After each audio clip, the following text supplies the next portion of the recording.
5강 첫 번째가 목동가. 이 목동가는 목동하고 사대부하고 물어보고 대답한다 해서 목동문답가라고도 전하는 우리가 보통 얘기하는 가사 작품이야.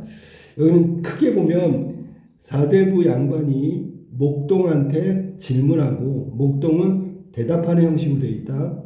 질문의 내용은 뭐냐면 사대부 양반은 이 목동이라는 게 일종의 농촌 농사잖아. 어떻게 하면 농부가 잘 살 수 있는지 뭐 이런 관점에 경세재민이라는 관점에서 질문하고 목동은 농촌에 시골에 살고 있는 그 노동자이기 때문에 강호 여기서 자연이고 시골이 얼마나 살기 좋은 곳인가 한가하게 사는 게 얼마나 행복한가 그래서 관점이 완전히 달라. 마치 그 대답과 질문과 대답이 뭐 자연스럽지 않을 수도 있는데 이런 두 가지 관점을 나란히 놓고 이야기했어. 어느 게 더 좋다 나쁘다 같이 함축적인 내용은 없고요. 각자의 삶에 대한 얘기를 하고 있는 방식을 취하고 있다. 자, 사대부 양반이 흔히 시골 가서 강호한정이라는 내용이 주류를 이루는 문학이니까 소재 면에서 본다면 아주 흔한 소재에 해당되겠지. 자, 본문 한번 봅시다. 녹양방초 언덕에 저 소 먹이는 저 아이야 이렇게 났네. 이게 목동이란 말이야. 소를 먹이는 저 아이야. 목동. 이건 사대부 양반이 청자 목동한테 하는 거야. 녹양방초라는 얘기는 녹양 뭐 푸른 버드나무 방초는 푸른 풀 이런 뜻이야. 그러니까 시골쯤 되겠지, 그지? 푸른 버드나무와 향기 나는 풀 언덕에 소 먹이는 아이야. 여긴 청자. 그러면 질문을 하고 말을 건네는 방식이다. 그런 가사다 그러면 맞는 내용. 자, 그 다음에 봅시다. 인간 영역을 아는가 모르는가. 여기서 인간은 우리가 너무 많이 나왔지. 속세, 인간사회. 영역은 뭐야? 영예. 영예는 영광을 말하는 거고 치욕, 이거는 이제 부끄러운 것을 말하는 거지. 그러니까 출세하고 벼슬에 올라가면 돈을 많이 벌면 영예. 그 다음에 벼슬에서 물러나고 뭐 벼슬에 그 부용명을 이루지 못하면 치욕 뭐 이런 거야. 아는가 모르는가.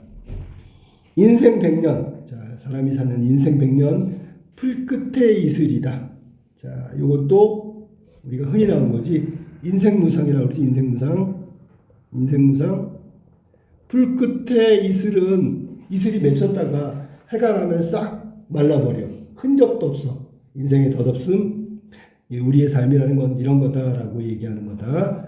자, 그 다음에 36,000일. 그럼 이건 평생이라는 얘기가 되겠지. 365일을 36,000 이렇게 얘기했는데 이건 뭐 구체적으로 숫자를 세지 말고요. 그냥 평생 다 살아도 덧없다라는 게 아까 인생무상을 얘기하는 거야. 하물며 장수 오래 살고 단명 일찍 죽는 것이 운명이어서 우리 마음대로 되는 것이 아닌 운명이어서 생과 사와 생 정할 수 있겠느냐? 없다. 우리 인생은 이렇게 허무한 거다. 죽고 사는 일조차 우리 마음대로 결정할 수 없는 것이다. 자, 그 다음에 여관 같은 세상. 자, 비유적 표현인데 여관은 뭐야? 여관은 숙소잖아. 나그네가 길 가다가 잠깐 머무는 곳.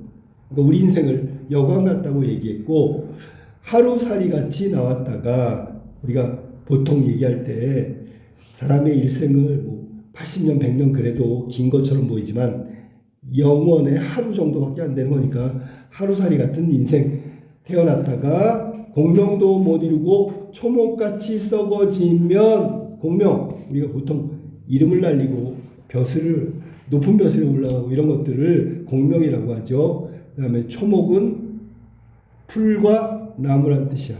그러면 공명도 다 이름도 다 못 날리고 초목같이 썩어지면 공산 백골이 그 안이 늙거우랴. 자, 공산은 빈산이고 백골은 죽어서 다 썩은 거지, 그지?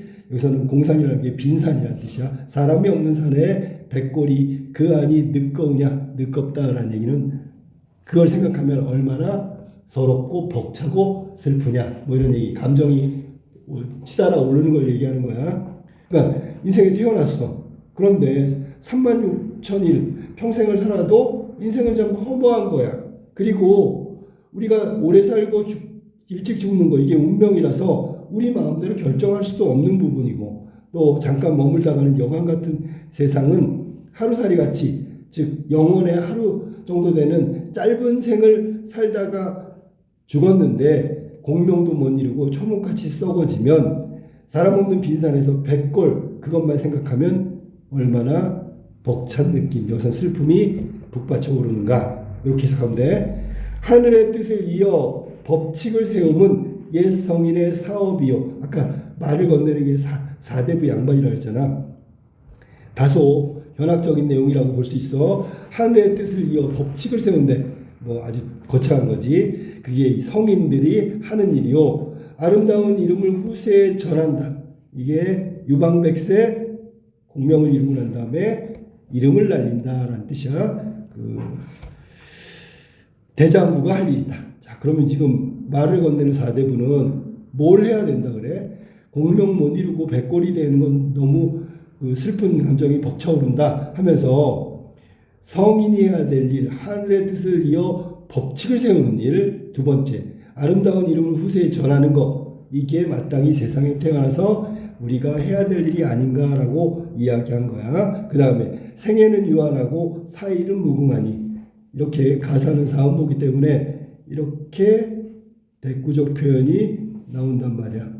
대조도 되죠. 유한, 정해진 시간이 있다. 무궁, 끝이 없다. 그러니까 대꾸대조가 된 부분, 정확하게 이런 부분, 사음보의 가사의 특징이다. 유구한 생에 썩지 않을 이름. 그러면 이 얘기는 영원히 이름을 날리는 거지. 영구히 전하여 천지와 함께 무궁하려고. 결국은 여기 양반의 입장에서는 사대부 양반 사람으로 태어났을 때 마땅히 해야 될 일에 대해서 막 이야기하는데 그런 것들을 못 이루면 참 허무한 생애다, 인생이 더덥다라고 이야기하는 거야. 그럼 결론적으로 얘기한다면 아까 유방백세라는 말 내가 했었지. 이름을 후세에 영원히 날리는 거, 오랫동안 내 이름이 회자되는 거, 이게 바로 사대부 양반이 태어났으면 해야 되는 일이라고 이야기하고 있는 거고, 왜냐하면 이렇게 공명을 이루는 거 짧은 인생에 바람직하게 살아갈 우리 사대부 양반 혹은 우리의 삶이 되어야 한다는 이야기로 한 거란 말이야. 자, 그래서 중략 부분. 자, 그러면 이 중략 부분은 아마 답하는 형식일 거야. 어와 그 누구신고, 그 어떤 사람인가. 자, 여기는 지금 양반이 묻고 목동이 대답한다 그랬잖아. 앞에서 양반이 막 뭔가를 질문하고 그랬으니까 중략 부분 그 중간 지난 다음에는 목동이 대답하는 부분이라고 그랬지, 그치? 답하는 방식. 형용이 초치하니 초나라 대부 구런이신가? 초나라 대부 구런, 초사를 지었던 아주 유명한 뭐 절개에 있는 지조 높은 그 관리라고 생각하면 돼. 초나라 대부 구런은 모함을 받아서 유배를 갔죠. 그래서 그 유배간 모습이 당연히 모습이 초라하겠지, 그지? 그래서 그 초라한 모습을 보고 혹시 여기서는 형용이란 말이 모습이 초췌하니 초나라 대부 구런인가, 유배 갔던 구런인가, 혹은 잔원이 면에 영락하니 거의 없으니 학자 유자후이신가라고 돼 있어. 여기 나온 구런과 같은 의미로 쓰인 거지. 유자후건 구런이건 모두 유배를 갖고 초라하게 혹은 근심 많게 생을 살았던 대표적인 사람들이야. 그래서 그 사람처럼 보이기 때문에 구런인가 혹은 유자후인가라고 목동이 물어보는 거지. 모습을 보고. 그 다음에 눈썹을 찡그리니, 눈썹 찡그렸어. 고민 걱정이 많으신가. 이렇게 목동이 그 사대부 양반한테 겉으로 보여진 모습을 보고 평가는 아니고 이야기하는 거지. 발끝으로 서시니 어디를 보시는가. 지금 이건 목동이 사대부 양반을 바라보고 있는 거야. 모습, 그 다음에 표정 이런 거 보고 있는 거지. 아름다운 기약을 바라는가, 이별의 슬픔이 중하신가. 아름다운 기약, 위에서 나온 대로 한다면 초라한 모습, 초췌한 모습, 혹시 구런인가 유자후인가라고 얘기했기 때문에 이 아름다운 기약이라는 건 유배에서 풀려나기를 바라고 있는가, 이런 뜻이 되거든요. 그지? 이별의 슬픔이 중하신가, 이별하고 슬퍼하시는가, 그게 심각하냐, 뭐 이런 얘기지. 해질녘 대나무에 혼자 어둑히 서 있어. 목동이 바라보니까 사대부 양반이 해질녘에 저 대나무에 어둑히 서 있다. 이 얘기는 어둑히에서 볼 수 있는 건 위에서 나온 내용에 따르면 사대부의 모습이 근심과 걱정, 마치 시련을 당하고 있는 그런 모습으로 보였기 때문에 이야기한 거지. 내 근심 던져두고 무슨 말씀을 하시는고. 여기서는 내 근심이라고 했는데 양반을 가리키는 거야. 목동 자신이 아니라 자기 근심을 던져두고 무슨 말씀을 하시는고. 아까 질문하고 대답했다고 그랬으니까. 다음에 영락은 운수에 달렸고 부기는 제천이라. 또 나왔는데 이 대국법 영락이라는 건 영화로움, 번성함을 의미하고 낙이라는 건 쇠퇴한다, 추락한다 뭐 이런 얘기야. 영락이라는 게 운수, 운명에 달려있고 잘 살고 귀하게 살고 이런 것들은 모두 하늘에 있다. 내가 만드는 게 아니다. 그러니까 저가 목동 입장에서는 해질녘에 대나무에 혼자 서 있는 걸 보니까 근심 걱정, 몰골도 초래하고 모습도 표정도 안 좋아. 이게 너무 걱정이 많은 사람 아니야? 그러니까 그건 다 운명이고 하늘에 달려있는 일이다. 일종의 약간 위로하는 느낌이 어찌할 수 없는 것이라고 이야기해주고 있는 거야. 구한들 곁에 오며 던져둔들 어디 갈고. 자, 내가 막 구하려고 해도 곁에 오지 않아. 자, 내가 갖기 싫어서 던져둬도 어디 가지 않아. 이건 운명이라는 얘기지, 그치? 피할 수 있는 것이 아니다. 나한테 올 거는 올 거고 내게 아니면 물러갈 거다. 이런 얘기를 하는 거야. 그 다음에 천생만물하여 살아갈 일이 다 있으니. 자, 천생만물, 세상의 모든 만물들은 다 살아갈 일이 다 있다. 아까도 얘기 계속 나왔는데 여기는 운명론적인 그 생각을 갖고 있는 거야. 뭐 영락도 운수에 달렸고 부기도 제천이고, 그 다음에 천생만물 모든 만물은 다 하늘이 만들어 놓은 운명, 살아갈 길이 다 있으니 우리는 어리석어 대도를 모른다. 대도. 하늘의 도를 몰라도 인생이 저렇도다 소치기에 아느니라. 자, 인생은 다 그런 거고요. 소치기에 다 안다. 즉 목동이지만 나는 그 인생이라는 거에 대해서 다 알고 있다. 자, 송아지 아까 얘기했던 거야. 이거 지금 뭐 각자의 질문과 대답이 그 전개 양상이 기본이긴 하지만 그 질문하고 대답의 내용이 그렇게 딱 일치하진 않아. 각자 자기 얘기하고 있는 느낌이야.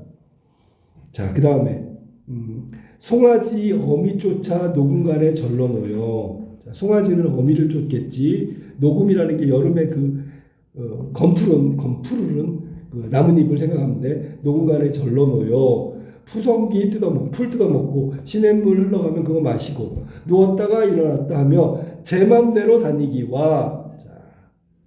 자, 누가 이거 그 간섭하는 거 아니지, 그지? 두 번째는 콧줄에 코에 끼고 긴 곱비 굳게 매어 고운 콩때 삶은 콩을 배까지 찰지라도 불같은 여름 볕에 큰 쟁기 마주 매어 일생의 고단함이 저희 중에 볼짝시면 어느 것이 한가하고 어느 것이 괴로운가.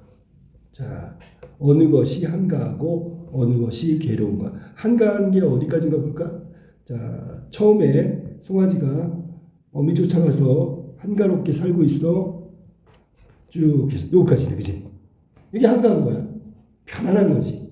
그 다음에 여기부터는 뭔가 콧줄에 코를 끼고 배만 불렀지 땡볕에 끌려가서 고단함.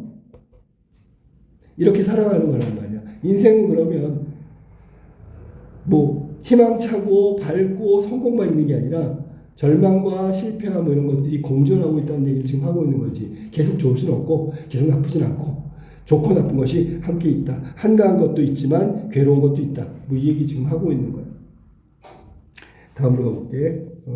일시에 빛나기야 희생만 할까? 자, 희생 나왔네. 밑에 볼까? 천지신명 따위에 제사 지낼 때 제물로 바치는 산짐승. 그럼 그냥 이렇게 하면 되잖아. 제물이라고 하면 되죠. 제물. 자, 일시에 빛나기야 희생만 할 게 있을까? 뭐 제물로 바쳐주니까 성스러운 거지. 헌 덕성 물리치고 비단 거저 가로덮고. 자, 이건 좋은 천이고 이거는 허름한 거지, 그지? 밧줄 굴레 벗기고 붉은 실로 얽어내요. 예관이 곱비 들고 태묘로 몰아가서, 자 그러면 여기 지금 나와 있는 비단거적의 붉은 실, 그 다음에 태묘, 이건 왕들이 무덤이니까, 예관 이거는 그 제사를 관장하는 관리라고 생각해도 돼. 관리가 태묘로 몰아가서 백정의 큰 도끼에 뼈마디가 흩어지니, 자 좋은 곳에 좋은 곳 있고 끌려갔는데 백정한테 큰 도끼에 뼈마디가 흩어지니 저더러 물어보면 어느 소 되려 할꼬. 생각해봐. 여기는 지금 잘 차려입고 비단의 붉은 실에 백정의 도끼질을 맞을 거냐, 위에서 이렇게 한가하게 지내고 고단하게 지내고, 그러면 어느 쪽이 더 소한테는 행복한 거냐 생각해 보라고. 우리는 잘 보아 내 분수만 지키려니. 그러면서 마무리가 되어버렸다. 결국 목동이 답을 하고 있는데 약간 선문답처럼 이 얘기 저 얘기 막 하고 있는 거야. 자 그러면 양반은 아까 얘기한 대로 질문에서 본다면 뭐 부귀공명, 뭐 유방백세, 이름을 후대에 날리고 이런 것들이 모두 그 사대부 양반으로서 태어났기 때문에 이런 큰 일을 해야 된다. 큰 일이 뭐냐면 경세재민, 이렇게 하면 후대에 이름을 남기는 거야. 경세재민이 뭐냐면 세상을 경영하고, 재민, 백성을 뭔가 세상에 업적을 남기고 훌륭한 일을 해야 된다라는 쪽의 관점을 갖고 있는 게 사대부 양반이고, 그런 식의 말을 계속하면서 질문을 하고 있는 거야. 대답을 하고 있는 목동은 그렇게 거창한 대답을 한 게 아니고요. 여기는 맨 마지막에 내 분수, 이게 키워드죠. 내 분수. 이걸 다른 말로 하면 안분지족이라고 하지. 안분지족의 삶이 행복한 게 아닌가? 뭐 이게 분수에 맞게 편하게 사는 게 우리의 삶이 아닌가? 뭐 이런 얘기를 하고 있는 거예요. 그래서 작가는 그러면 질문하고 대답하는 이 사대부와 목동의 얘기를 왜 썼을까? 삶의 태도에 관한 얘기야. 이 세상을 살아가는 삶의 태도가 어떤 방식이 옳은 거냐 그른 거냐를 따지는 게 아니라 이런 삶도 있고 저런 삶도 있는 게 아닌가라고 이야기하고 싶어서 그런 거고, 독자는 사대부의 삶과 목동의 삶을 들으면서 어느 삶이 더 훌륭하고 가치냐 이런 걸 따지지 말고, 자 이런 삶도 있고 저런 삶도 있는데 나의 삶은 어떻게 살아가는 것이 더 그 행복한 삶일까 완전한 삶일까, 이런 것들 한번 생각해 보라는 의미로 이 글을 썼던 것 같아.